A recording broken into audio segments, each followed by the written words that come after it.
La filosofía es algo así como la matemática de las palabras. Filosofar no es ni tan ajeno ni tan difícil. Un modo geométrico de refutación. Ahí tengo yo otra pregunta.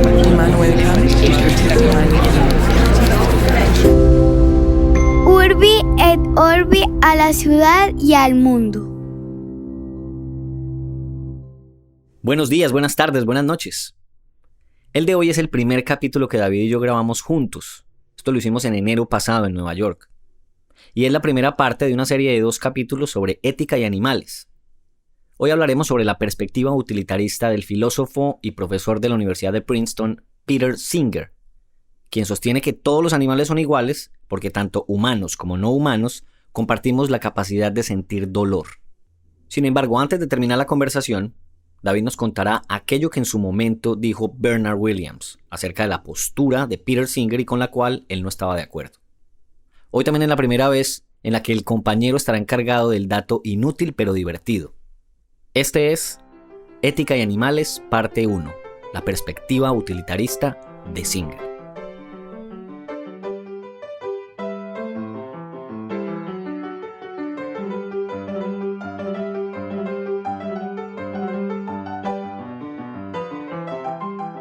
Tremenda voz oficial la que nos mandamos nosotros, pues, en Urbi et Orbi.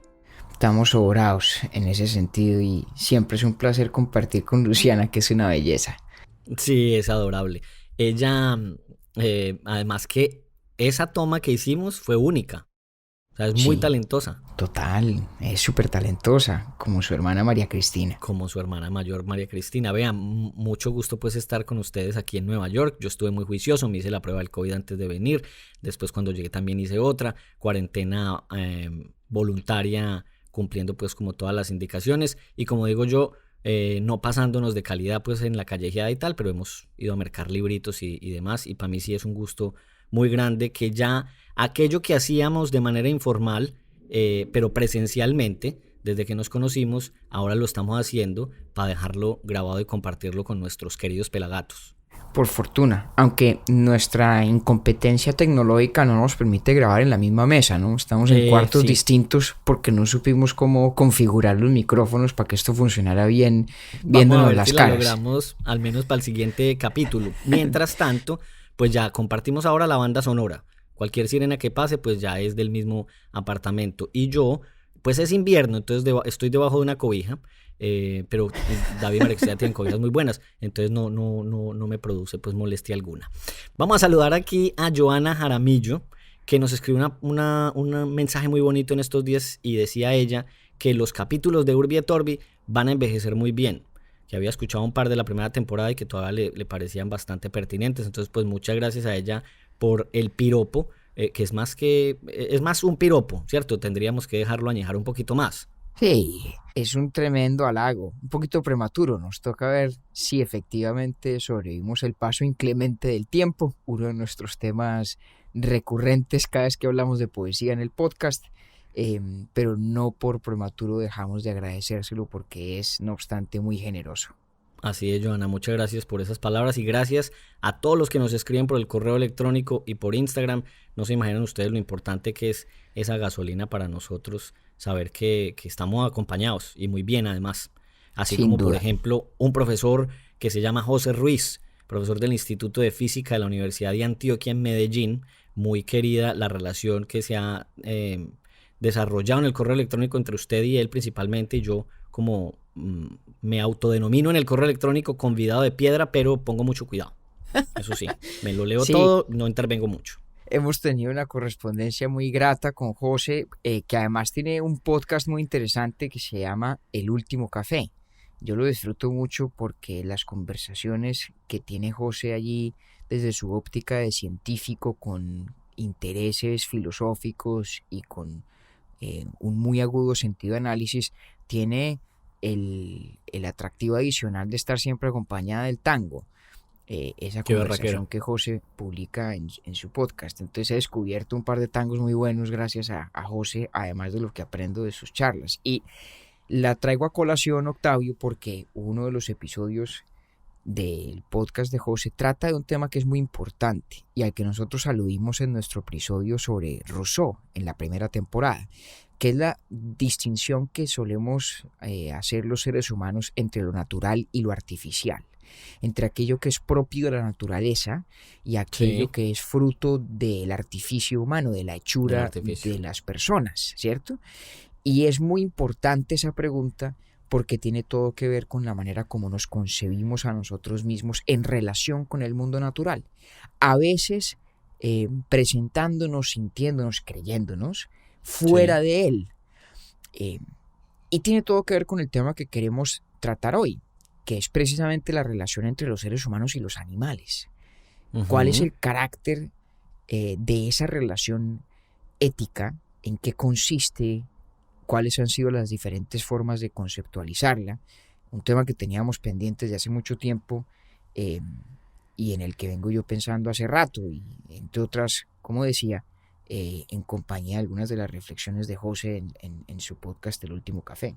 Así es, incluso un saludo a José, ahí está pues el podcast para que lo escuchen, El Último Café, y sí, bastante pertinente el saludo en este capítulo a él, porque vamos a hablar a partir de un artículo que escribió Peter Singer, que además estuvo en el Hay Festival de Cartagena este año hablando con Mauricio Díaz Granados. Nosotros tuvimos la oportunidad de escuchar esa charla, bastante interesante además.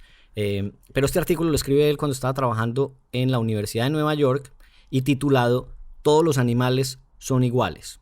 Correcto.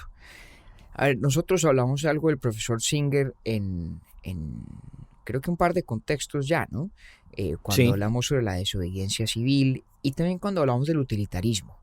Peter Singer es tal vez el utilitarista contemporáneo más importante, más connotado, y ha sido un filósofo de gran renombre internacional por la audacia de ciertas tesis que ha promovido, entre ellas esta, la idea de que desde el punto de vista moral todos los animales son iguales. Y esa es una de muchas aproximaciones a esta cuestión de la relación ética entre los seres humanos y los animales. En este episodio, el primero de 2 sobre este tema, vamos a hablar de esa perspectiva de Singer, que entre otras ilustra perfectamente la óptica moral que se encarna en el utilitarismo, del que ya hablamos como teoría, pero que creo que en este ámbito vamos a poder entender incluso mejor cuando se le aplica al contexto específico de esta pregunta: ¿cómo deben los seres humanos relacionarse con los animales? Quería yo decirle exactamente eso que usted acaba de anotar, y es que leer a Peter Singer en este contexto me ayudó bastante a entender a Bentham, a Sidgwick y al capítulo que hicimos sobre el utilitarismo, porque si usted bien recuerda, yo al final quedé contento pero confundido, o sea, para mí fue una información densa. Y vea usted, me ayudó Singer a entender a Bentham. ¿A usted le pasa eso también, que un autor le ayuda a entender a otro, o eso no pasa entre filósofos? Claro, ¿Sí? Claro que sí, muchísimo. Entonces, digamos que creo que tal vez el lugar para empezar es recordar un par de cosas básicas sobre el utilitarismo, ¿cierto? Por favor. Podríamos reducirlo para los propósitos de esta conversación, Octi, en términos de 2 ideas básicas.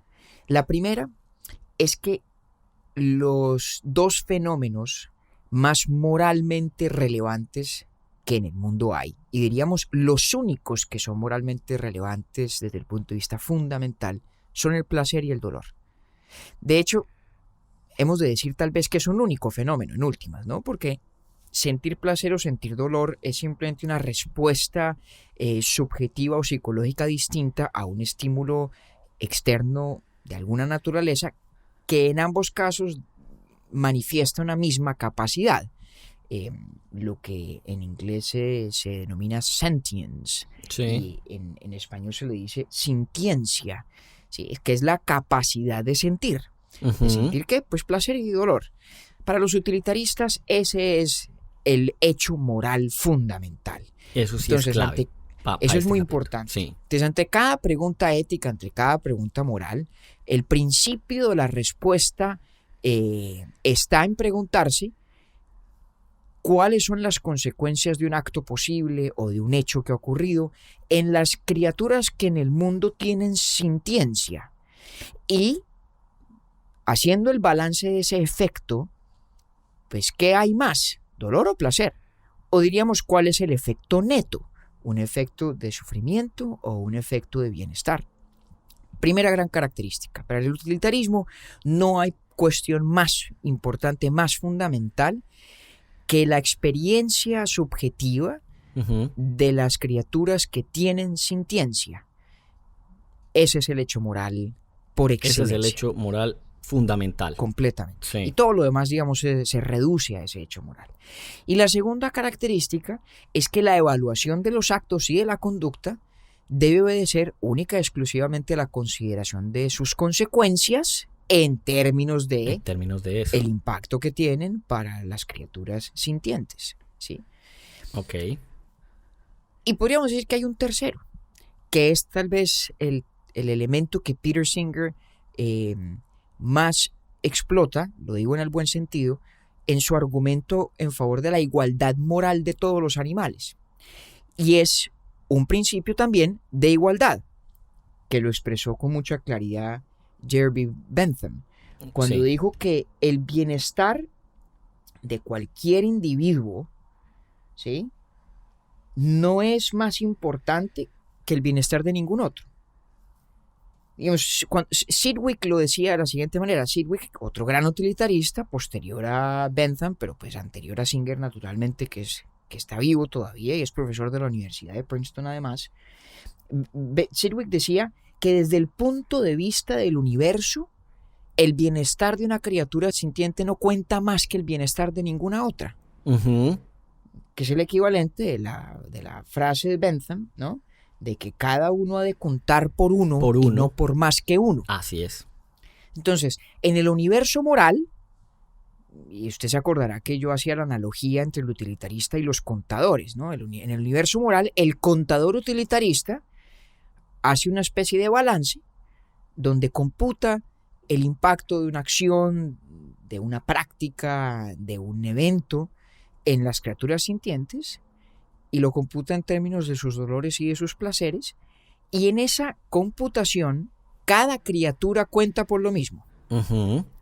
Entonces, fíjese que si uno hilvana una idea con la otra, si todas las criaturas, en tanto que sienten dolor y placer, cuentan igualmente, cuentan por lo mismo, y si además lo único que importa, moralmente hablando, es precisamente esa capacidad de sentir placer o sentir dolor, la capacidad de sufrir o de tener bienestar, si usted junta lo uno con lo otro, pues parece evidente que todos los animales, más allá de las fronteras de la especie Homo sapiens, en tanto que son criaturas con sintiencia, son por lo tanto moralmente iguales.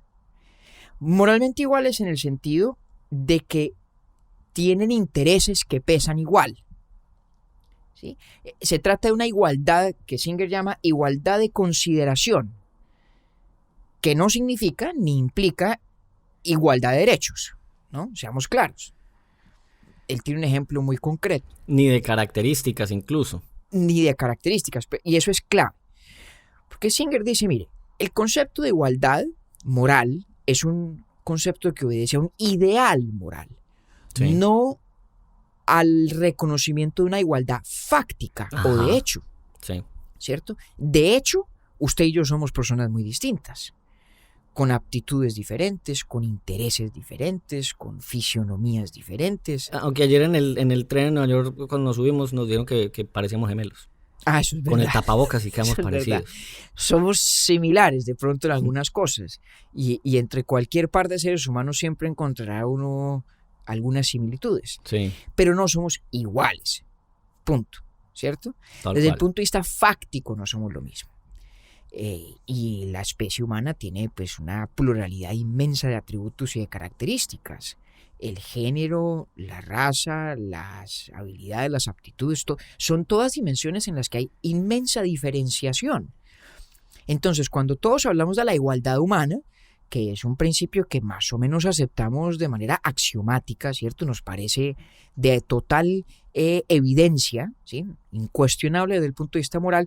Claramente no hablamos de la igualdad humana como un hecho fáctico, lo hablamos como un hecho normativo, digámoslo así, lo hablamos como un principio moral, algo que ha de ser, algo que creemos debe manifestarse en las relaciones que tenemos unos con otros, pero no porque seamos igualitos.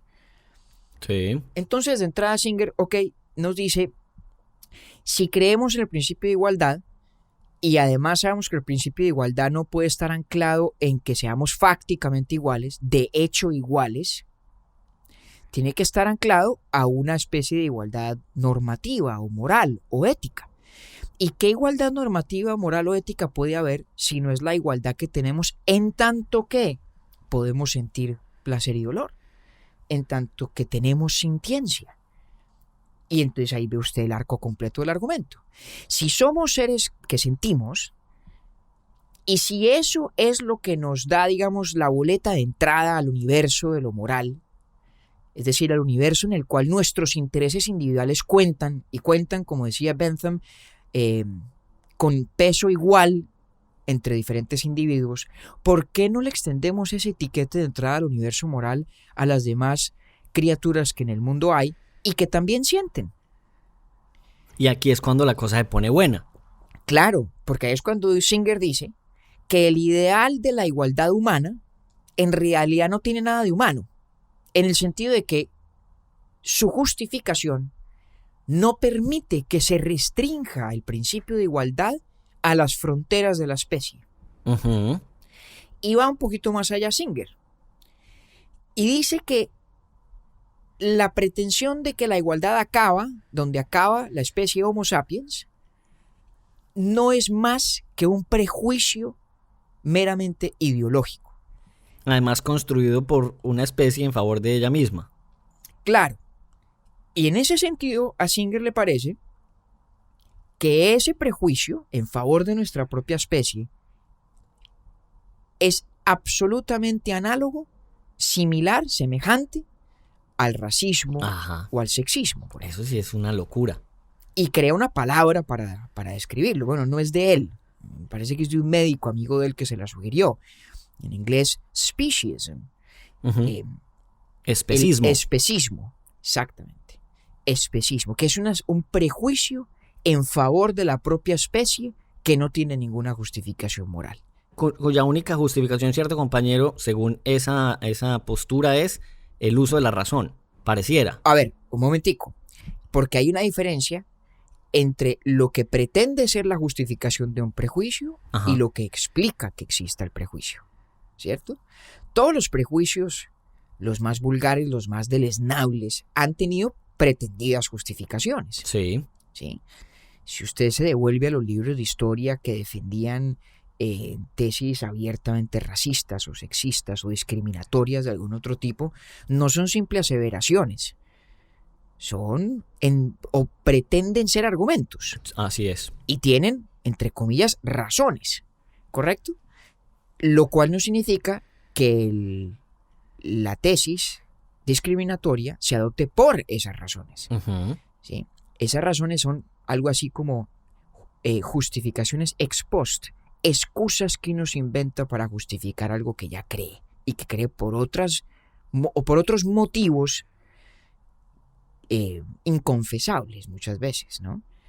Mucho menos susceptibles de resistir el escrutinio público y que por lo tanto no se pueden presentar como sus verdaderas justificaciones, ¿cierto? Entonces, una persona que tiene un prejuicio moralmente indefensable como el racismo, ¿cierto? Sí.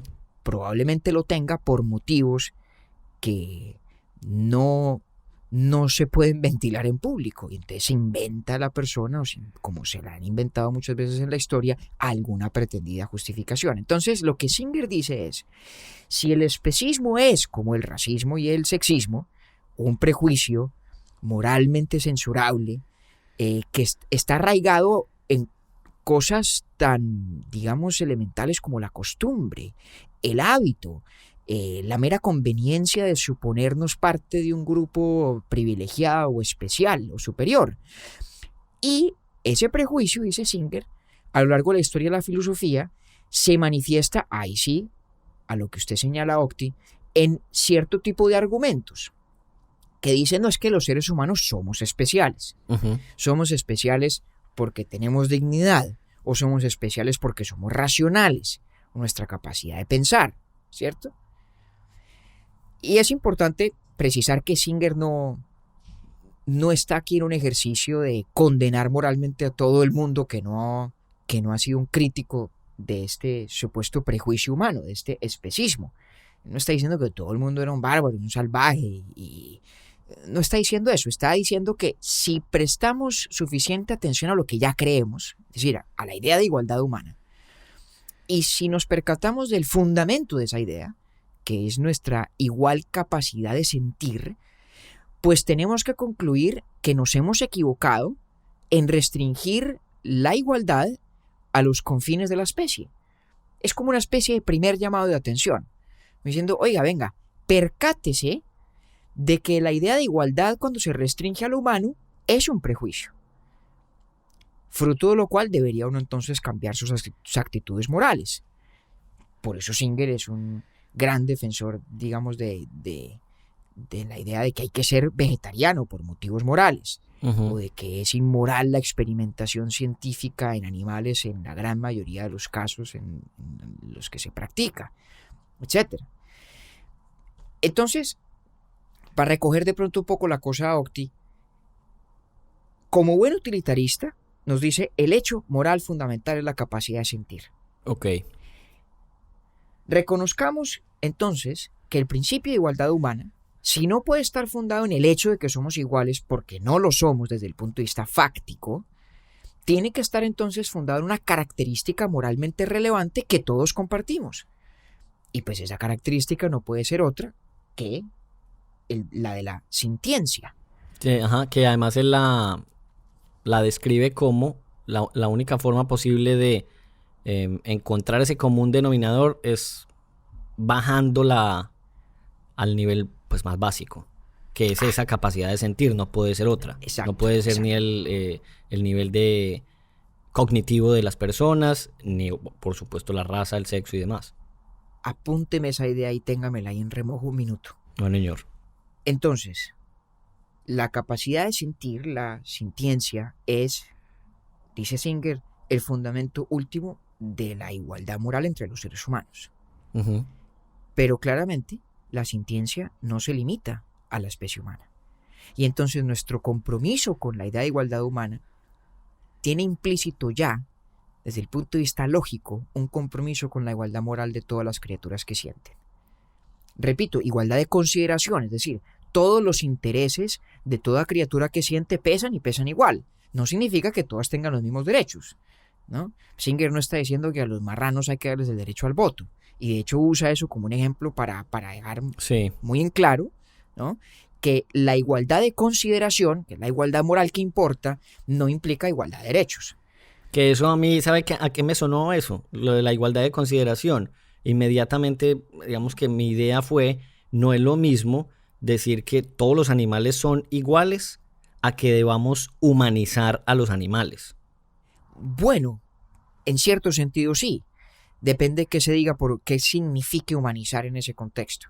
Si humanizar significa darle la bienvenida al mundo de las relaciones morales, darle como ese tiquetico de entrada al plano de lo moral, entonces sí hay que humanizarlos a todos igualmente. Sí, le entiendo el punto. Está diciendo.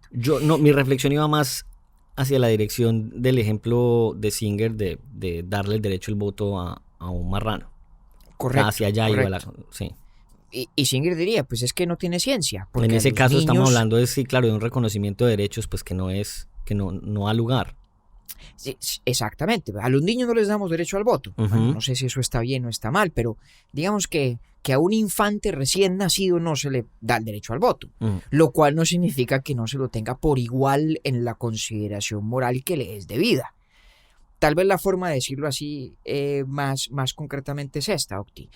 La igualdad de consideración moral es la membresía en el universo de las relaciones morales. Otra vez, la igualdad en la... la igualdad en De la consideración moral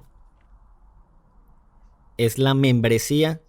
Sí, que todos somos miembros del club Ujú, de los que tenemos estatura o entidad moral. ya. Oíste, ¿cómo me enredo yo de sabroso en estos capítulos de utilitarismo? Sí. Esto va a ser una pelea mía constante. Entonces me le pongo un gusta. ejemplo, mire. Muchos de nosotros creemos que es éticamente reprochable Sí, que una persona de manera ociosa atente contra una obra de arte, por ejemplo, ¿no? sí. Si un tipo llega y con un, no sé, con un cuchillo entra a un museo y acaba con una obra maestra, pues eso nos parece desafortunado, ¿no? Ayer usted y yo estuvimos en el MoMA aquí en Nueva York, estuvimos viendo a la obra de Picasso tan famosa de las Damas de Aviñón, Sí. ¿no? Imagínense que un tipo llegara y rasgara eso con un cuchillo y lo volviera a trizas. Ujú. Hombre, eso nos parecería éticamente reprochable. Pero no sería reprochable porque el cuadro tiene derecho a que no le hagan eso. El cuadro como tal no tiene intereses. Ujú. Sí. No tiene intereses y como tal no tiene derechos. Y no tiene derechos y no tiene intereses porque no tiene sintiencia. Ujú. La tesis de Singer, ¿no? Ok. En la Sí, visión exacto. de Singer, Estamos marcando eso de lo que estamos hablando, sí. sí, sin sintiencia no hay intereses. Y tener intereses es lo que nos hace miembros del universo moral. El cuadro no es miembro del universo moral, Ujú. ¿sí?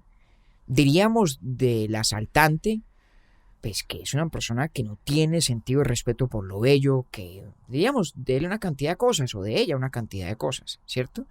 Pero nunca diríamos que le vulneró un derecho al cuadro, Sí. ¿ya? Entonces, la membresía en el mundo moral lo que significa es que cómo nos tratamos entre miembros del mundo moral depende de los intereses de los miembros, ¿sí?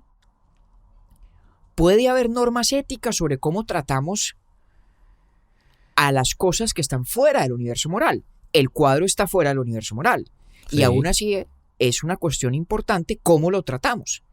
Pero no es importante de la misma manera como lo sería el tratar a otro ser humano o, en la visión de Singer, a otro animal.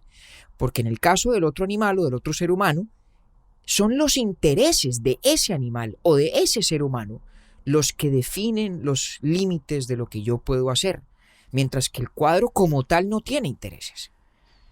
Y ahí entonces uno podría, esto permite ponerlo en estas palabras a ver si yo me voy organizando.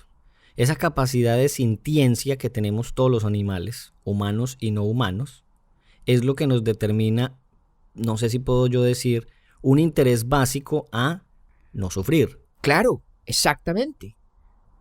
Ok. Como decía Bentham, la pregunta no es ¿puedes razonar? Ni Sí, es que eso sí ¿puede me parece hablar? revelador, porque es que ahí no está, esa no es la pregunta. La pregunta está Sí. más abajo. Sí. Y dice, la pregunta no es ¿puede razonar? Ni ¿puede hablar? Sino ¿puede sufrir? Ujú. Esa es la tesis central de Singer. Y además que Singer pone un ejemplo, Singer lo estira bastante durante toda la discusión.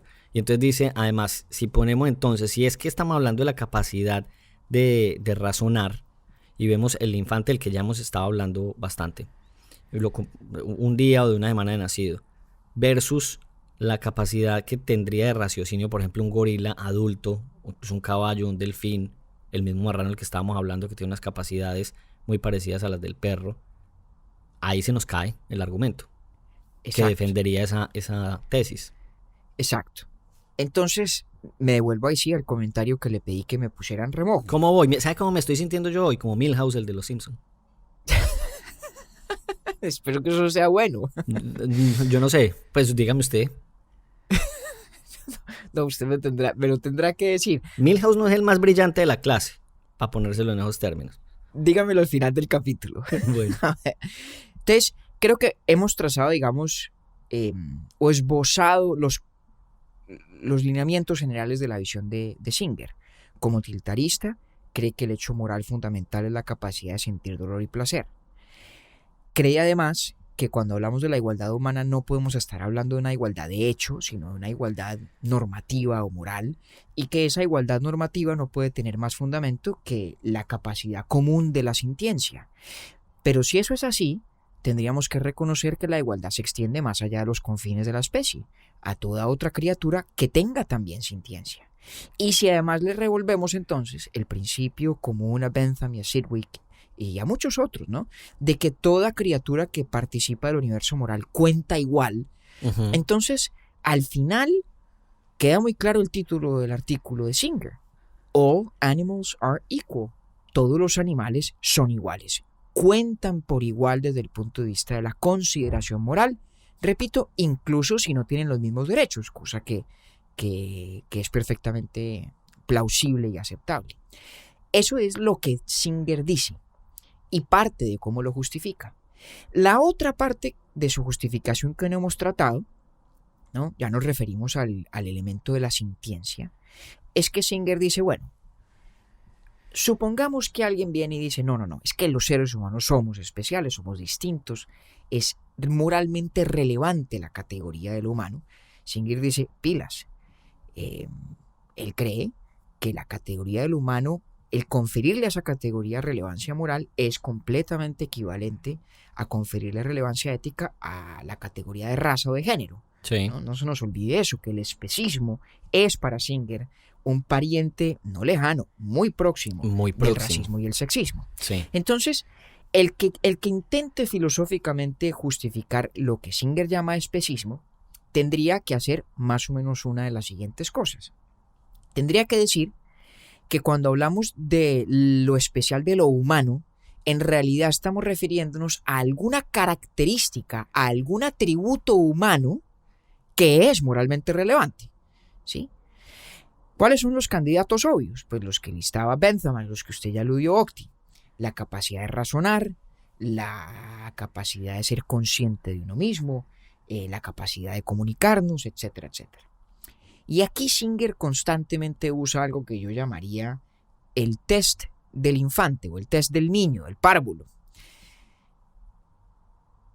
Singer dice, cualquiera de esas capacidades que usted escoja para decir por esto es que los seres humanos somos especiales, va a excluir del universo de lo humano a una cantidad de personas. Sí. Empezando por los niños. Entonces Singer dice, mire, no hay mayor evidencia de que un niño de meses de nacido tenga más capacidad racional o lingüística o de autoconciencia o de nada de esas cosas que un animal, ni que decir un primate evolutivamente cercano al Homo sapiens, ¿sí? Entonces, Singer lo que trata de hacer es arrinconar al que quiere sostener que lo humano es especial. Trata de arrinconarlo. Dice, a usted le toca hacer una de dos cosas, que es exactamente a lo que usted aludió, Octi.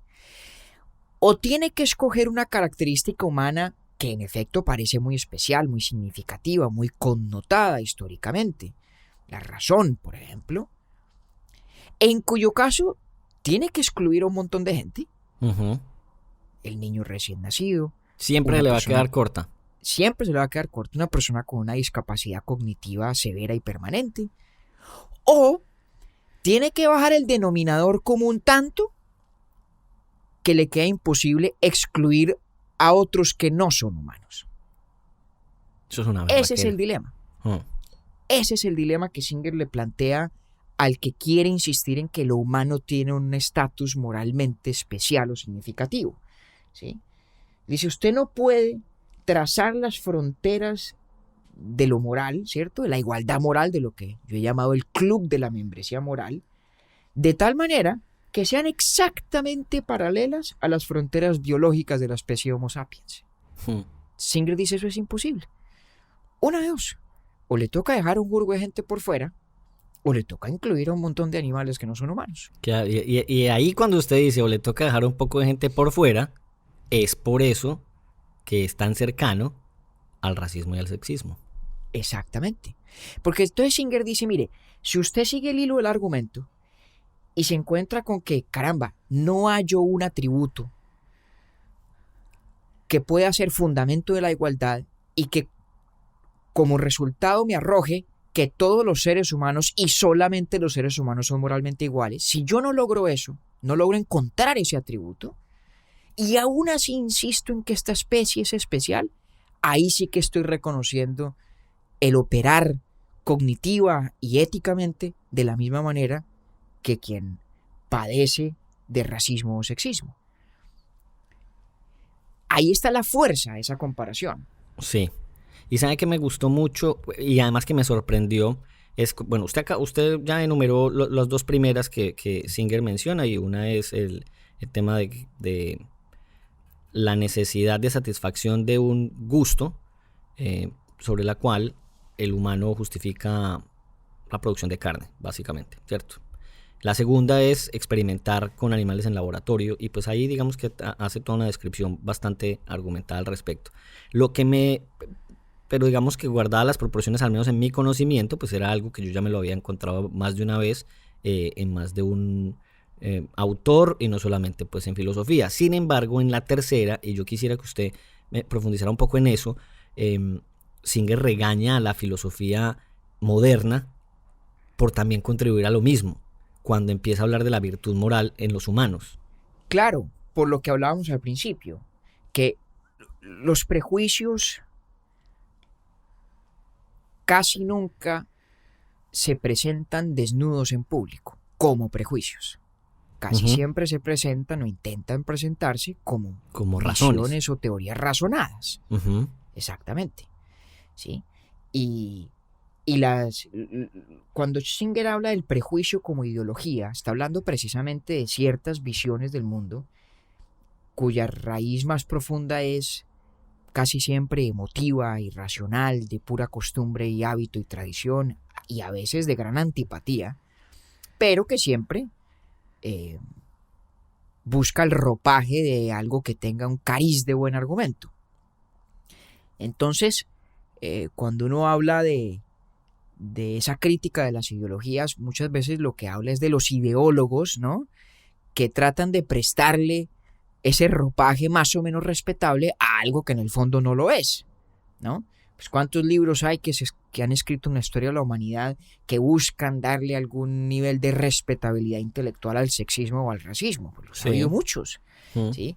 Pero en el fondo, con el paso del tiempo, pues por fortuna la humanidad los va desnudando y va dándose cuenta que pues es un esfuerzo vano, porque detrás lo que hay es una antipatía moralmente injustificable, fundada, como digo, en el hábito, en las pasiones humanas más básicas y a veces más deleznables, ¿sí? Y eso conduce pues a que la humanidad critique y haga una crítica, ¿no?, tanto en el sentido peyorativo como en el sentido de examen analítico del rol de los ideólogos, ¿no?, de los que le prestan pluma y seso a esos prejuicios. Y Singer un poco lo que quiere decir es que la filosofía ha cumplido ese rol en relación con el especismo, ¿sí? Si Singer tiene razón, si el especismo es un prejuicio que no tiene verdadero fundamento ni justificación real y que nos ha hecho es moralmente miopes a lo largo de la historia, pues en parte la responsabilidad sería de los filósofos que llevan siglos y siglos cantando las maravillas de lo humano y de lo distintivamente humano y de lo característicamente humano. Casi como como el privilegio del hombre de estar por encima literal del animal. Exactamente. O sea, Singer realmente ve la relación entre el ser humano y los animales como cuando uno habla de esa frase famosa de que la historia la escriben los victoriosos, ¿no? Y siempre el derrotado sale mal librado. Algo así. Es como el subtexto de lo que está diciendo Singer.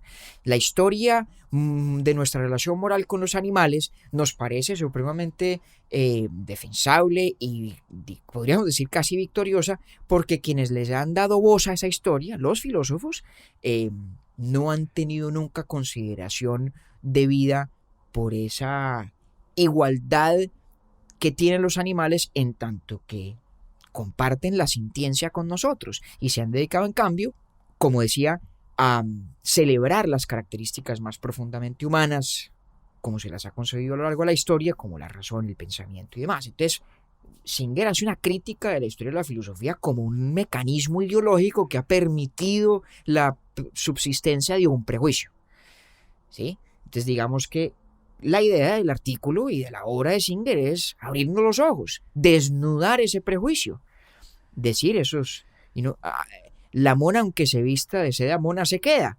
Ahí está todo lo que queramos pretender de respetabilidad filosófica en los argumentos de la dignidad humana, de la superioridad del ser humano en virtud de ser racional, etcétera, etcétera, pero lo que hay detrás es un vulgar prejuicio, como el del racismo y el sexismo. Esa es la tesis de Singer, en resumidas cuentas.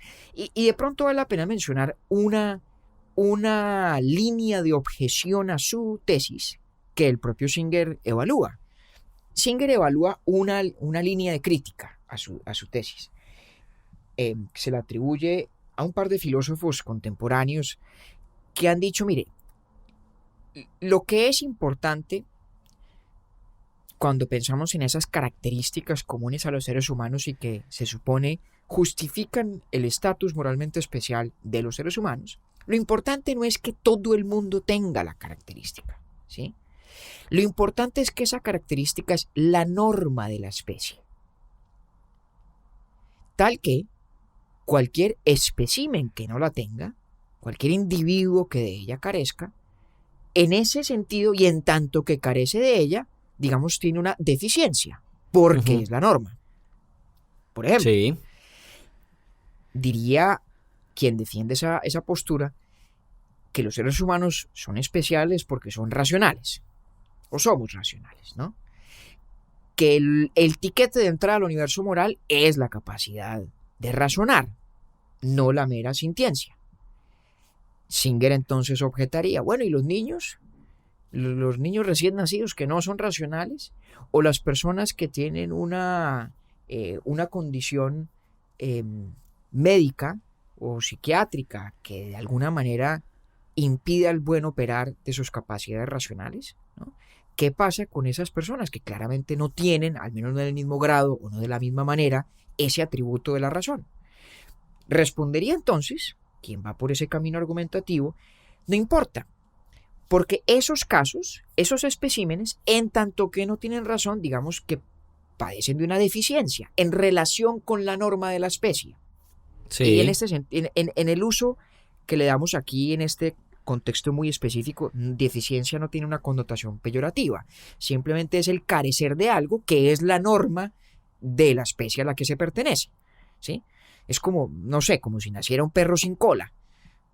Sería una deficiencia en el perro en tanto que la norma de la especie es que tenga cola, ¿no? Sí. Es una aseveración, digamos, que no busca acarrear connotación peyorativa. Entonces, en ese sentido, dice, hay una gran diferencia entre la no racionalidad del niño recién nacido y la no racionalidad del perro. La no racionalidad del perro es propia de su especie. El perro no es deficiente en tanto que perro por no ser racional. Mientras que en el caso del niño sí hay deficiencia, repito, en ese sentido fáctico, no peyorativo, porque la norma de la especie a la que pertenece es la norma de la racionalidad.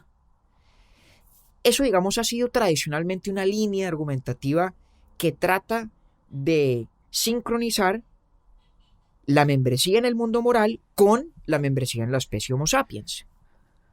La respuesta ante esto de Singer es muy simpática y es inteligentísima también. Dice, a ver, un momentico. Si está mal aprovecharse uno de un defecto aislado, ¿no? Sí, eso le iba a decir. Porque uno dice, oiga, estaría mal aprovecharse o maltratar al niño porque no tiene racionalidad, ¿sí? Si está mal hacerlo cuando es un defecto aislado, no es peor hacerlo cuando es un defecto sistemático, cuando como es en el caso una del perro. limitación general, como dice Exactamente, él. exactamente. Pero la traducción mía es muy regular, porque lo que dice Singer es, déjenme que lea la oración en inglés, que es muy aguda. If it is unfair to take advantage of an isolated defect, why is it unfair to take advantage of a more general limitation? Si es injusto sacar ventaja de un defecto aislado, ¿no? O en un caso individual, ¿por qué ¿Por qué no es igualmente injusto que uno trate de sacar ventaja de una limitación generalizada o general? Sí. Debo reconocer que creo que ahí Singer de pronto no le da debida consideración al peso de esa línea argumentativa. No digo que sea en últimas exitosa. Porque sí es difícil pensar que una característica o un atributo que es norma general de una especie sea algo moralmente relevante. Es difícil también precisar cuál es su relevancia moral. Y a lo mejor al final Singer tiene razón en que cualquiera que ella sea, es decir, la relevancia moral del atributo general, puede no ser la importancia de ser el único tiquete de entrada al mundo de las relaciones morales, al club de la membresía moral, ¿cierto? Sí. De golpe eso no es lo que implica, pero al mismo tiempo no parece un hecho irrelevante, ¿no?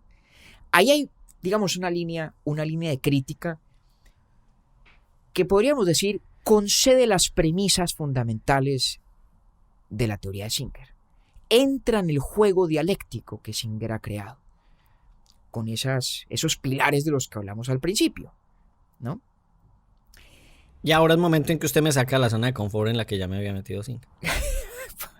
¿Por qué? Yo ya hasta este punto digo, no, qué berraquera, ya esto está mejor dicho, y aparece otro señor ahí y me va a desacomodar aquí pues lo que yo con tanta dificultad había organizado. Pero muy bueno. Esa es la maravilla de la filosofía, que carece de zonas de confort. Así es. Quien cree que la encuentra es porque no ha leído el siguiente libro o el siguiente artículo de la siguiente objeción, o le falta algún diálogo de Platón para leerlo, porque allá están casi todos los argumentos y las objeciones y las tesis. Pero me parece importante, Octi, habiendo yo creo que explicado en qué consiste la teoría de Singer, por qué Singer justifica con tanto ahínco esta igualdad moral de todos los animales. Habiendo hecho eso, parece importante considerar una crítica que planteó Bernard Williams, sobre quien no hemos hecho capítulo, pero lo menciono yo con mucha frecuencia, porque usted sabe que es de mis filósofos preferidos. Y aquí está el dato curioso. Williams lo invitaron a dar una conferencia en la Universidad de Princeton. Sí. Y la invitación se la hizo el centro que dirigía Peter Singer. Sí. Como profesor que sigue siendo de Princeton. Y lo charro del cuento es el nombre del centro. Que se llama el University Center for Human Values. El Centro Universitario para los Valores Humanos. Entonces, siempre hay algo irónico. Sí, siempre hay algo irónico en que Peter Singer, el gran crítico del especismo, fue el director del Centro Universitario para los Valores Humanos de la Universidad de Princeton. Pero me le cambié el nombre a la sección. Es dato inútil pero divertido, no curioso. Sí, exactamente. Dato inútil pero divertido. Y obviamente Williams, que tenía un sentido del humor fantástico y cáustico, ese sí no dejaba títere con cabeza, arranca esa famosa conferencia, pues devolviéndole atenciones. Sí, claro, burlándose un poquito de Singer, agradeciéndole la invitación, porque además la conferencia que dio Williams era una conferencia centrada en criticar la visión de Singer. Entonces... pero es que esos rifirrafes son una maravilla, y además invitado por Singer, o sea, Singer es lo que invita a que le dé palo. Claro, una maravilla. hay que decirlo, eso habla muy bien del profesor Singer, que no le rehuye al debate, y digamos en ese sentido, ese intercambio entre Singer y Williams en Princeton es un capítulo bello de la República de las Artes y las Letras, ¿no? Del ideal del mundo de la filosofía como un intercambio centrado en los argumentos y no en las personas. Sí. Y en esa conferencia que dio Williams, que además está en YouTube, se llama El prejuicio humano. Williams sostiene dos cosas que me parecen muy importantes porque, a diferencia de la línea de respuesta de la que veníamos hablando, ¿no? La que hablaba de que ciertas características humanas pesan en tanto que normas de la especie, aunque no sean fácticamente ciertas de cada individuo, a diferencia de esa línea argumental, la de Williams es tal vez más fundamental, va un poco más a la raíz de la visión de lo moral que se expresa en la tesis de Singer. Porque Williams dice un par de cosas muy importantes. La primera cosa que dice es que es un error, y un error muy serio, equiparar el especismo o el supuesto prejuicio humano al racismo y al sexismo y a otras Hágame el formas de favor. discriminación odiosa. Y mire la razón que da, que es muy importante. Dice un par de cosas. La primera dice, en el ámbito de una discusión ética, de una discusión moral, decir, es que es una persona humana. Eso, solo decir eso, tiene el peso de una razón. Cosa que jamás podríamos decir de la locución comparable en el ámbito del sexismo o el racismo. Si uno está teniendo una discusión, Sí. ¿cierto? Y en algún momento de la discusión, tal vez sobre cómo debemos tratar a fulano, ¿qué hacemos con fulano? Imagínese usted de pronto un debate en un tribunal de justicia entre un juez y un abogado defensor. Y tal vez el juez busca imponer una pena cruel, inhumana. Y se para el abogado defensor y le dice, señor juez, es que es un ser humano. Punto. Williams dice, eso tiene una fuerza argumental que no es ni ha sido nunca comparable a que alguien se parara y dijera, señor juez, es que fulano es de tal raza o fulano es de tal género. Esas locuciones, esas afirmaciones por sí solas nunca no tienen la fuerza argumental que tiene la afirmación de que es humano. Entonces Williams dice, mire, tal vez sí sea un prejuicio que la humanidad en cuanto tal tiene una estatura moral significativa. Sí. Pero si es un prejuicio, no es un prejuicio del mismo tipo. Y elaborando esa reflexión, dice lo siguiente que me parece que llega al núcleo de por qué la afirmación es que es humano tiene ese peso. Dice, porque es que entre los seres humanos, las relaciones morales tienen la característica fundamental de la reciprocidad. Hablemos otra vez de esa imagen que he estado yo usando del club moral, el club de los que tenemos membresía, entrada en el universo de lo que moralmente importa, ¿cierto? En ese mundo, entre seres humanos, las preguntas éticas son siempre recíprocas. ¿Cómo puedo yo tratarlo a usted y cómo puede usted tratarme a mí? Sí. Y en ese sentido, dice Williams, hay una asimetría fundamental en relación con los demás animales. Porque dice, y lo cito, los seres humanos siempre tendrán que actuar como trustees, fideicomisarios, en relación con los demás animales. Y la única pregunta moral que surge entre nosotros y ellos es cómo hemos de tratarlos. Ajá. No cómo han de tratarnos ellos a nosotros. Sí. Y Williams dice, eso es una realidad, eso es un hecho moral de enorme importancia. De enorme importancia. ¿Sí?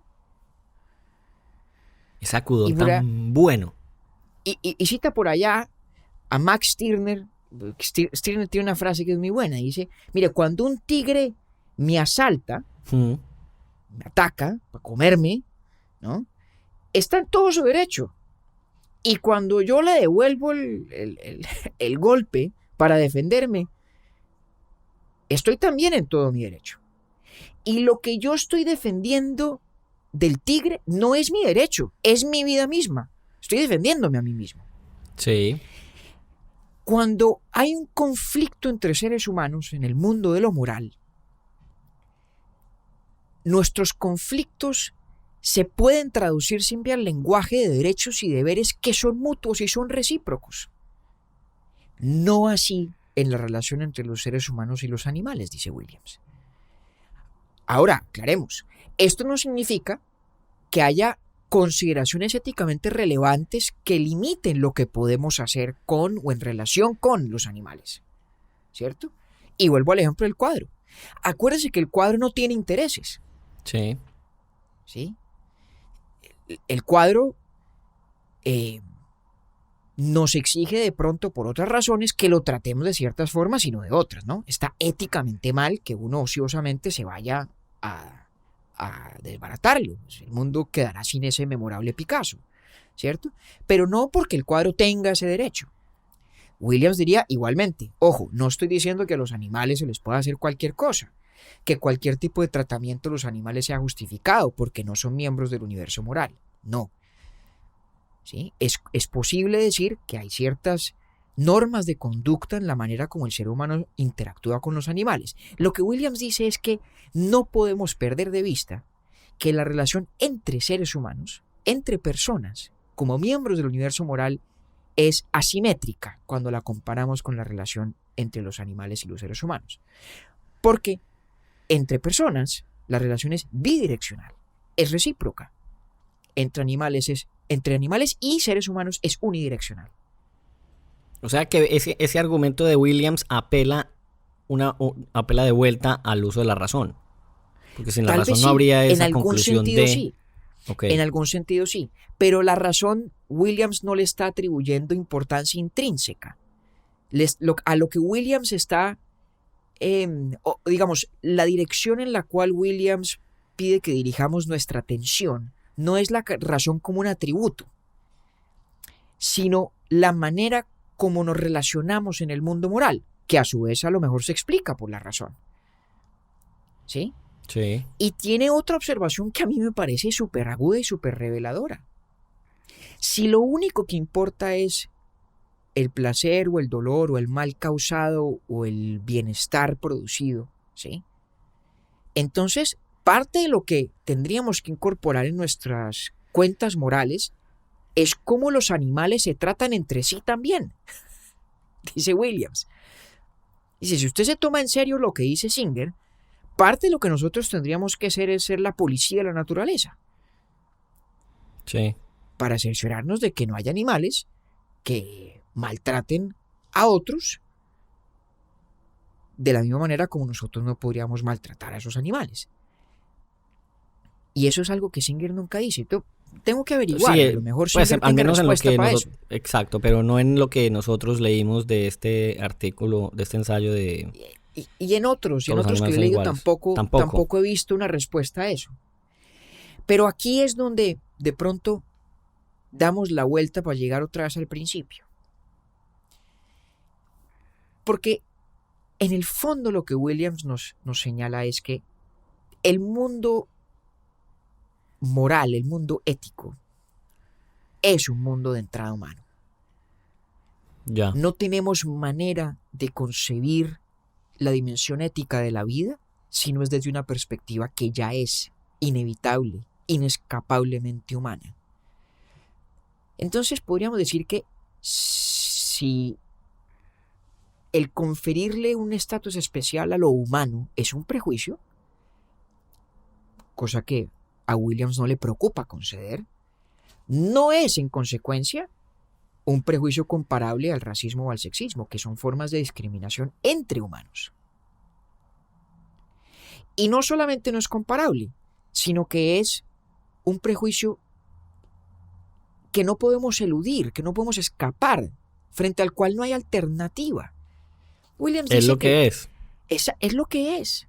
Es algo así como el filtro a través del cual inevitablemente vemos la estructura del mundo y nuestra relación con él.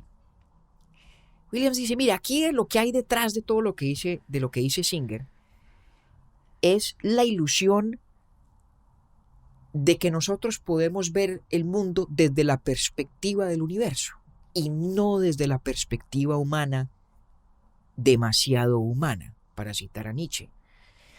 Y fíjese que Sidgwick, efectivamente, cuando hablaba del principio de igualdad del utilitarismo, dice que todos los intereses de todo el mundo cuentan por igual desde el punto de vista del universo.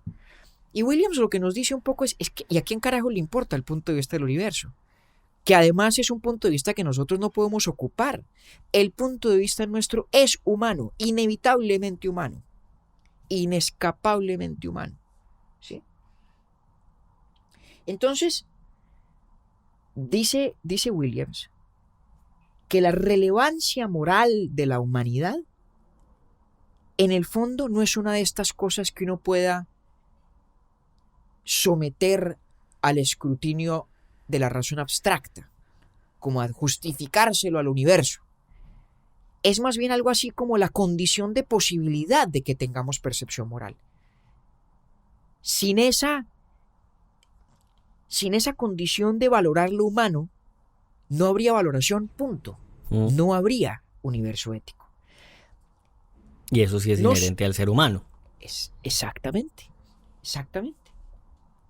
No sé yo si Williams tenga la razón o si la razón la tenga Singer, pero me pareció importante cerrar esta discusión de Peter Singer con esta crítica de Williams porque va a lo más profundo de ese argumento de Singer en favor de la igualdad moral de los animales.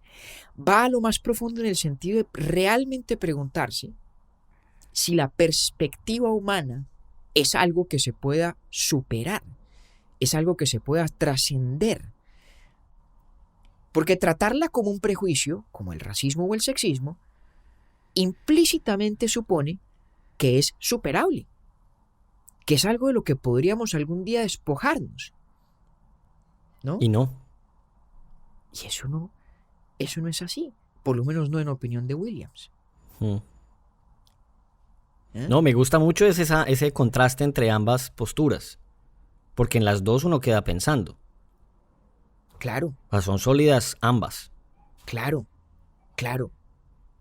Ahora, si necesitamos respuestas, pues se comienza el querubín rebelde. En la álgebra de Baldor, en la última parte están todas las respuestas. Le tengo que mostrar al querubín rebelde, que yo sé que usted no lo conoce. Yo no lo conozco. Y me quedé pensando, ¿cuándo será el día que alguien escriba la álgebra de Baldor de la filosofía? Sería muy triste que se escribiera. Sería muy triste, porque se acabaría el oficio si las respuestas estuvieran escritas al final. Y sí, sería muy tentador ir derecho a ellas y perder el deleite de yo me voy derecho a ellas. Usted me camino. conoce. Usted sabe que yo me voy de una para allá. Usted no resiste. No, inmediatamente. Igual María Cristina, no por pereza intelectual, sino por un hábito muy simpático que tiene, y es que las novelas, cuando se las lee, suele a veces leerse el final primero, la última página. Yo sí no soy capaz de tanto tampoco. Eso es un hábito curiosísimo. No para saber o entender el final, porque pues uno, si se lee la última página de un libro, pues no entiende. Y un libro conocido, pues mucho. uno sabe cómo termina al final del día, pero sí, eso es un rasgo bien característico de ella. Pero en el fondo por una cosa que yo le admiro, y es porque el deleite del encuentro que ella tiene con la obra literaria no está dada por la sorpresa de la trama, sino por la maestría de la ejecución. Es como a mí no me importan los spoilers en las películas, en las series, para meterse cuidado. María Cristina es igualita, no le importan. Es más, a veces los disfruta porque le permite saborear la obra como realización artística sin necesidad de la distracción del ¿qué va a pasar? ¿Qué va a pasar? ¿Quién es el malo? ¿Quién mató a quién? Tiene esa característica. La lee como en árabe, de derecha a izquierda. Podría decirse, sí. Compañero, qué buen capítulo, hombre. Pues sí, hombre, este es un tema que es muy importante, porque si uno se casa con la visión de Peter Singer, las consecuencias para la vida práctica son todas, ¿no? Sí, Tendría uno que o confesarse moralmente impotente y con una debilidad de la voluntad palmaria para no ser en consecuencia vegetariano y no hacer una cantidad de otras cosas, o si uno no se casa con ella, tiene no obstante el reto nada fácil de justificar por qué la humanidad en cuanto tal tiene una estatura moralmente especial o relevante. Y hemos visto que esa no es una tarea filosóficamente fácil. No es fácil.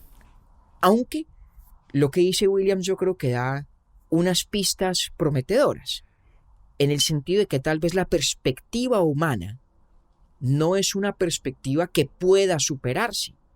Y en tanto que no pueda superarse, sería un error concebirla como un prejuicio del que nos habríamos de despojar. Queda planteado ahí el dilema, mientras muy pronto volvemos a este tema nuevamente desde una perspectiva ya distinta, no la del utilitarismo, sino de la filosofía kantiana. No nos vamos a demorar mucho haciendo ese segundo capítulo, se los prometemos. Así es. Compañero, muchas gracias. Ya nos vemos ahí en la sala a ver qué va a invitar a almorzar. Muy pronto nos vemos, don Octavio. Urbi et Orbi es producido por Bielo Media, con la música original de Felipe Durán, la coordinación general de Camilo Zuluaga y la dirección creativa de María Cristina Pimiento. Agradecemos especialmente a Luchi y Titín por la voz del cabezote y nuestro logo. Nosotros somos David Zuluaga y Octavio Galvis. Feliz día, feliz tarde o feliz noche.